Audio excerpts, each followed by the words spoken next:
Olá, meu nome é Luana, sou estudante de Engenharia de Computação e vou apresentar o projeto Ecolife na FETIM de 2020. Antes de tudo, este projeto está sendo realizado por mim, junto ao Eric e ao Gustavo, que cursam Engenharia de Controle e Automação, e também com o Pedro, estudante de Engenharia de Telecomunicações. Para o desenvolvimento, estamos contando com o auxílio do nosso orientador, professor Juliano Augusto, que atua na área de Engenharia Biomédica. Mas afinal, o que nos motivou a dar início ao projeto? Bom, temos vivido em tempos difíceis, não temos dúvidas que passamos por uma época rara no mundo inteiro, onde há muito que se discutir e melhorar no meio dessa crise pandêmica.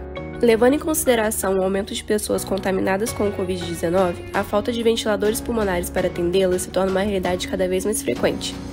Isso porque, além dos respiradores habituais serem muito caros, são também de complexo desenvolvimento, o que dificulta sua implementação nos hospitais e clínicas.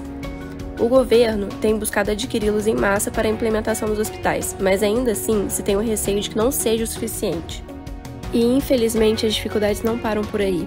Após realizarmos algumas pesquisas a respeito dos sistemas de respiradores pulmonares utilizados atualmente, percebemos que a sua principal desvantagem é a complexidade de fabricação. Isso porque geralmente necessitam de componentes caros e muitas vezes inacessíveis. Além disso, é muito recorrente certa dificuldade na configuração do sistema pelo usuário, que requer considerável conhecimento prévio e experiência por parte do mesmo. Então, qual foi a nossa ideia e o que é o projeto Ecolife? De início, nosso objetivo é direcionado em criar respiradores pulmonares de baixo custo, com o uso de materiais acessíveis e econômicos para que possam ser usados em ambientes de desastre ou com poucos recursos.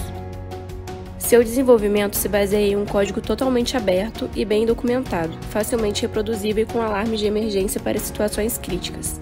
Consiste também em componentes padronizados e blocos de conexão, podendo ser implementado após adaptações necessárias em clínicas e hospitais. Com isso em mente, estamos desenvolvendo o projeto a fim de promover uma solução econômica e de rápida implementação na conjuntura atual. Já com relação ao funcionamento, para que eu possa explicar de forma bem clara, elaboramos uma simples prototipagem em 3D. O sistema de controle do respirador é baseado no controlador Arduino e em uma configuração de motor de passo. O Arduino foi escolhido devido ao baixo custo em relação aos diversos controladores existentes, ao mesmo tempo que possui pinos digitais e analógicos suficientes para o bom funcionamento do projeto.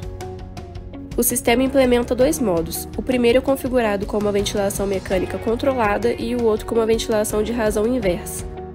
O usuário consegue controlar as taxas de respiração, o volume de ar empurrado para os pulmões e relação do tempo de inspiração e expiração.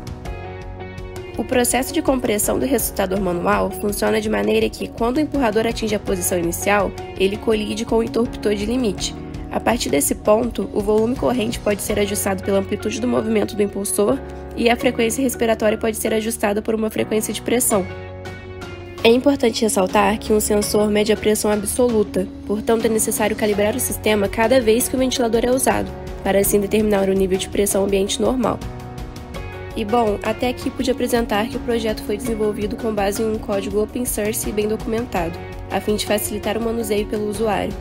Também tornou-se essencial a implementação de alarmes de emergência, componentes padronizados, adaptabilidade para o uso clínico e adequação para o Covid-19.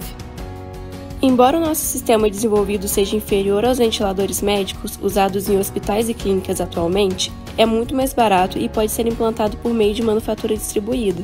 Por isso, a ideia se torna relativamente fácil de se aplicar em situações emergenciais.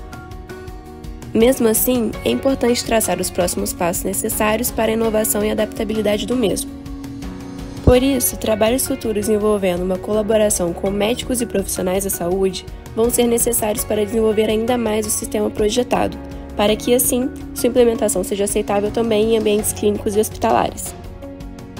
Com isso, eu finalizo a apresentação e deixo disponíveis os nossos e-mails para o contato em caso de dúvidas ou questionamentos. Obrigada!